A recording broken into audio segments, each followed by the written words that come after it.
Theorem 3 chapter number 14। इसके अंदर हम एक ट्राइंगल को देखेंगे।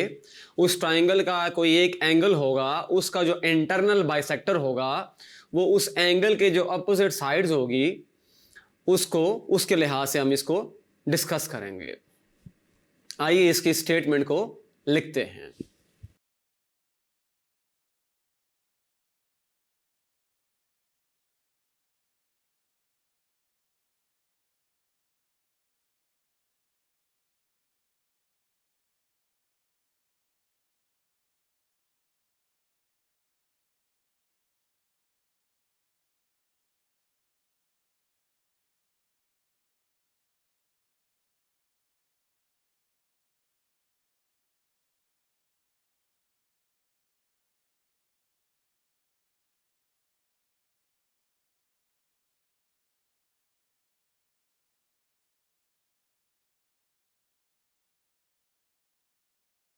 इस थ्योरम की जो स्टेटमेंट है उसके अंदर इस तरह से है कि the internal bisector of an angle of A triangle divides the side opposite to it in the ratio of the lengths of the sides containing the angle।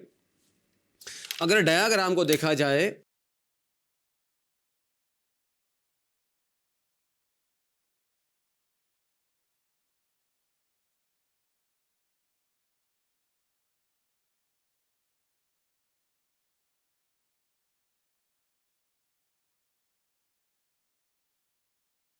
Statement को अंडरस्टैंड करने के लिए हमें ट्राइंगल को देखना पड़ेगा। ये देखें, ये ट्राइंगल है ए बी सी और इसका ये एंगल है ए, इसका जो इंटरनल बाइसेक्टर है ये ए डी है।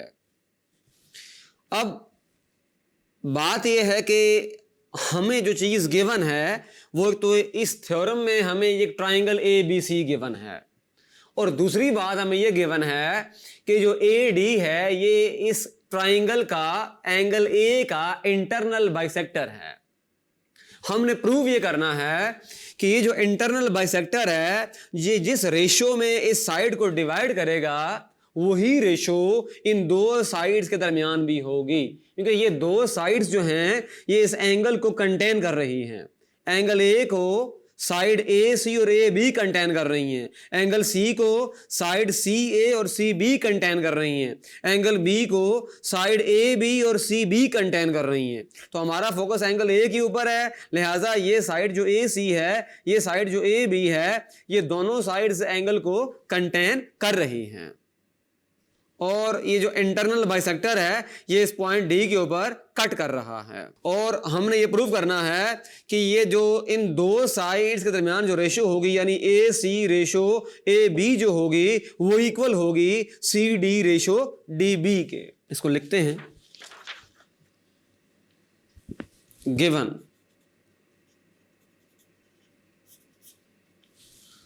क्या चीज हमें गिवन है? पहली चीज हमें ये गिवन है कि ट्राइंगल ए बी सी है और ए डी जो है इस internal bisector of angle A. Angle A का इंटरनल बाइसेक्टर है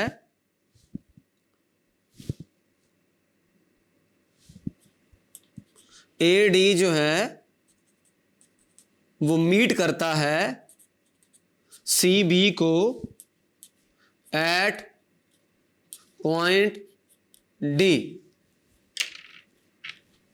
टू प्रूव,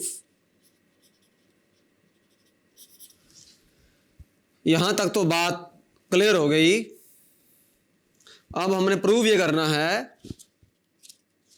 कि ये देखें, ये बी डी है और ये सी डी है, ये डी सी है। तो मैं ये कह सकता हूं measure of B D ratio measure of D C is equal to measure of A B ratio measure of A C. यानी कि यहां पर जो रेशो है जो रेशो ये वाली साइड है, ये वाली लेंथ लाइन सेगमेंट है और ये वाला लाइन सेगमेंट है, जो रेशो यहां कायम होनी है वही रेशो यहां पर भी होगी। ये जो हमारे पास साइड है ए बी और ये जो हमारे पास साइड है ए सी, यानी कि इन दोनों के दरमियान जो रेशो है वही रेशो इन दो के दरमियान होगी। दूसरे अल्फाज में इन दोनों की रेशो के इक्वल होगी। ये बात हमने प्रूव करनी है। Construction,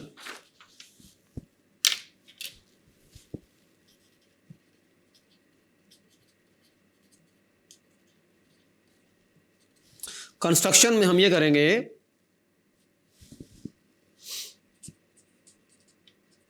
take BE is parallel to DA. BE is parallel to DA. ये DA है, इसके पैरेलल हमने यहां पर लाइन ड्रा करनी है।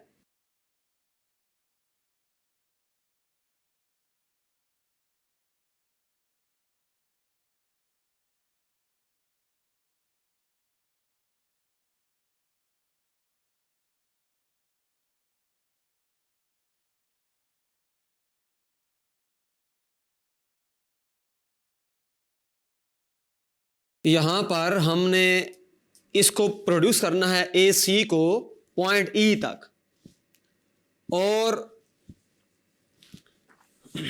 हमने पहला काम ये किया कि एक लाइन सेगमेंट BE लिया जो पैरेलल है DA के, और दूसरा काम हमने यहां पर यह किया, प्रोड्यूस, देखें AC को या CA को मैंने प्रोड्यूस किया, CA up two point E।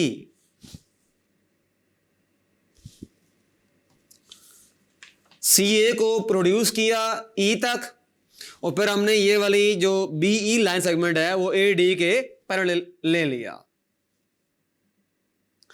अब नाम दे दें एंगल्स को।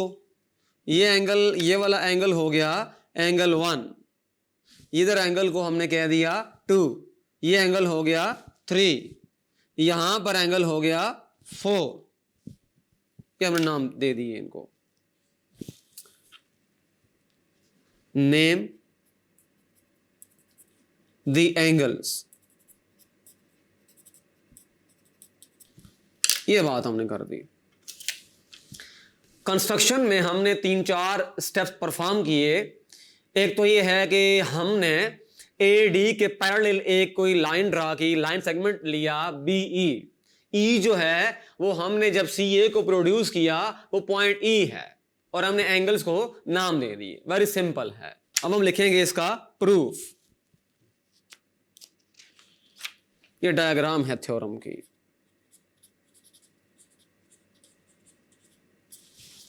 इसका लिखते हैं proof.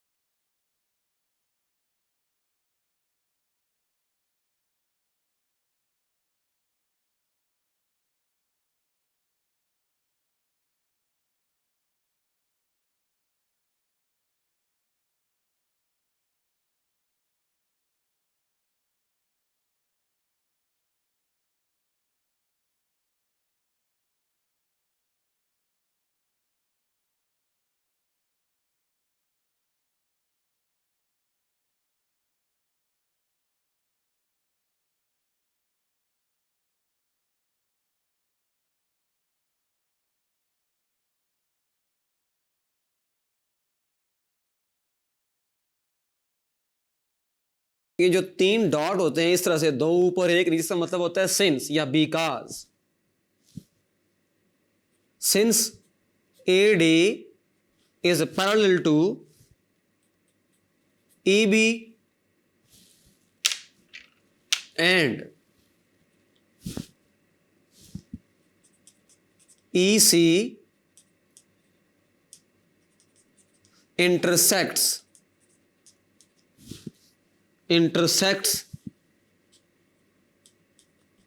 them. Therefore, measure of angle 1 is congruent to measure of angle 2. देखें डायग्राम को, देखें गौर से।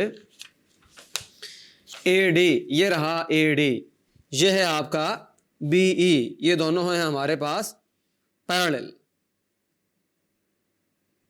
और ये दोनों लाइन पैरेलल हैं। ये एक लाइन जो है, ये इसको EC जो है, EC इंटरसेक्ट कर रही है। अगर हमारे पास दो लाइंस हो जाएं, पैरेलल हो जाएं, फॉर एग्जांपल अगर यहाँ एक लाइन इस तरह से है और एक ये लाइन है, और अगर थर्ड लाइन काट रही है, तो ये जो कॉरस्पॉन्डिंग एंगल्स होंगे ये इक्वल होंगे, ये कॉरस्पॉन्डिंग एंगल्स हैं। लिहाजा ये लाइन काट रही है तो एंगल 1 और एंगल 2 जो हैं वो दोनों आपस में इक्वल हैं। तो इसकी हम क्या कैसे जस्टिफाई करेंगे इसको? ये तो हमने किया कंस्ट्रक्शन में,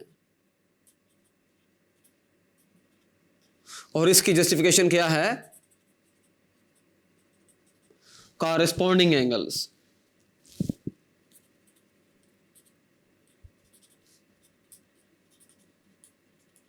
corresponding angles.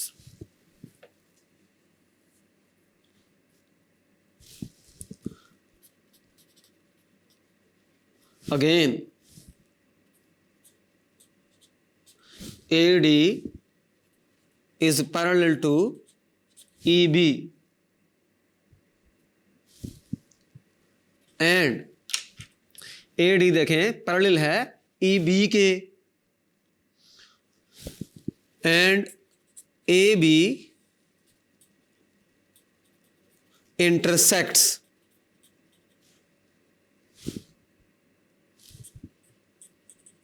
them. Therefore, measure of angle 3 is congruent to measure of angle 4. ये भी हमारे पास कंस्ट्रक्शन में है,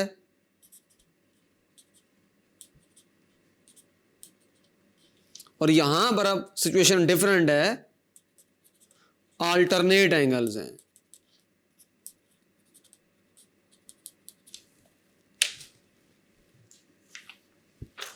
ये देखें अल्टरनेट एंगल्स इस तरह होते हैं, जैसे ये एंगल है और ये एंगल है, इधर एंगल है तो ये एंगल है, ये एंगल 3 है, ये एंगल 4 है, ये दोनों साइड्स पैरेलल हैं, एक थर्ड साइड इनको काट रही है, तो ये हमारे पास अल्टरनेटिव एंगल्स हैं, अल्टरनेट एंगल्स हैं। इसको हम कह देते हैं रिजल्ट नंबर 1, और ये हो गया हमारे पास रिजल्ट नंबर 2।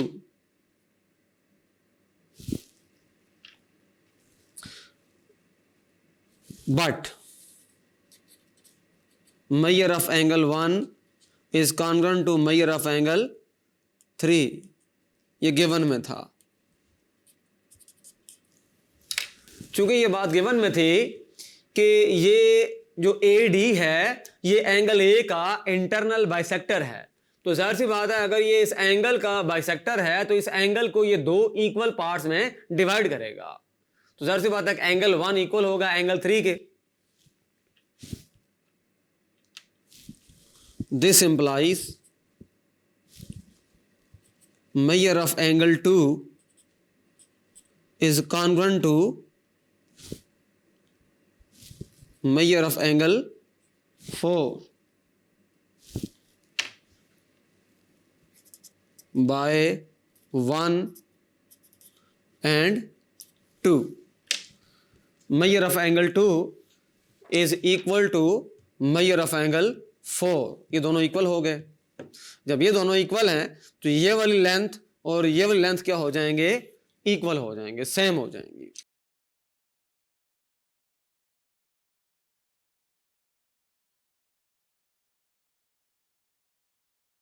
दिस इम्प्लाइज, अब क्या होगा, अब ये होगा A B is congruent to A E, और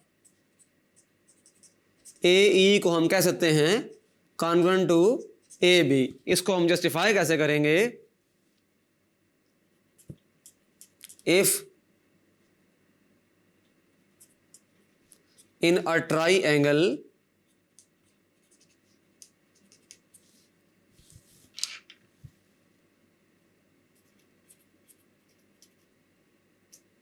opposite angles are congruent,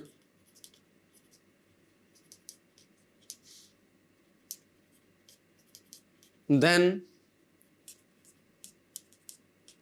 their opposite sides are congruent।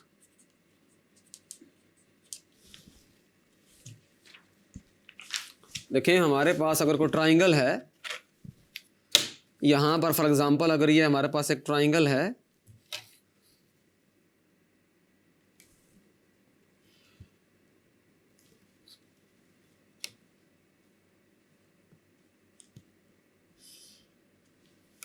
अगर ये दो एंगल आपस में इक्वल हैं तो ये दोनों साइड्स भी क्या होंगी, इक्वल होंगी। हमने प्रूव कर दिया कि एंगल 2 इक्वल है एंगल 4 के, तो ये वाली साइड जो होगी वो इसके क्या हो जाएगी, इक्वल हो जाएगी। तो ये बात हमने यहां पर लिख दी। Now AD is parallel to EB, AD जो है वो पैरेलल है EB के। ये देखें ये AD है और ये EB है, ये दोनों आपस में क्या हैं, पैरेलल हैं। जब ये दोनों पैरेलल हैं और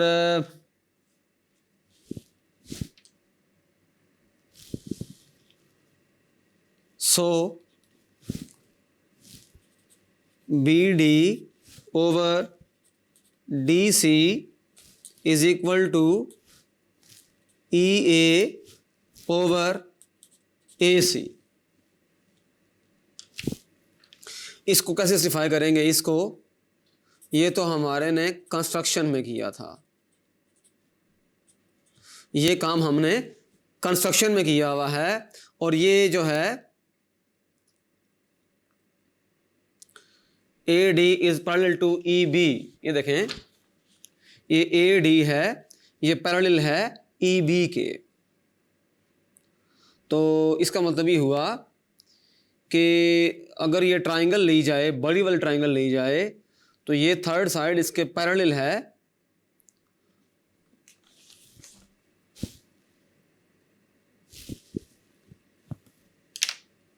इसके अंदर हम पूरी स्टेटमेंट हमें लिखनी पड़ेगी। If in a triangle a line segment is parallel to third side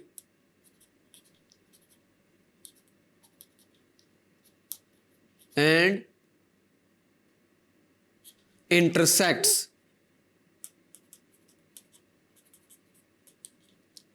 other two sides,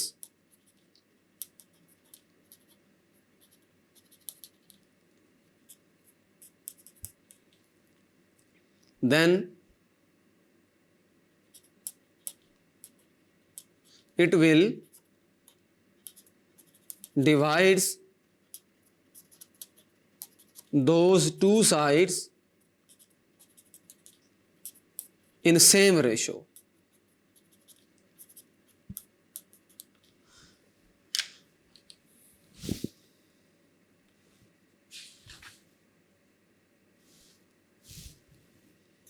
और इसको हम लिख सकते हैं BD over DC is equal to AB over AC। Because हम ये ऊपर प्रूव कर चुके हैं ए ई या E A is equal to A B, ये प्रूव्ड हो गया है ऊपर। दिस इम्प्लाइज, हम इसको लिख सकते हैं B D ratio D C is congruent to A B ratio A सी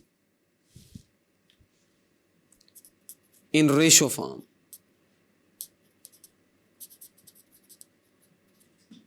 तो इस तरीके से ये थ्योरम प्रूव हो गया।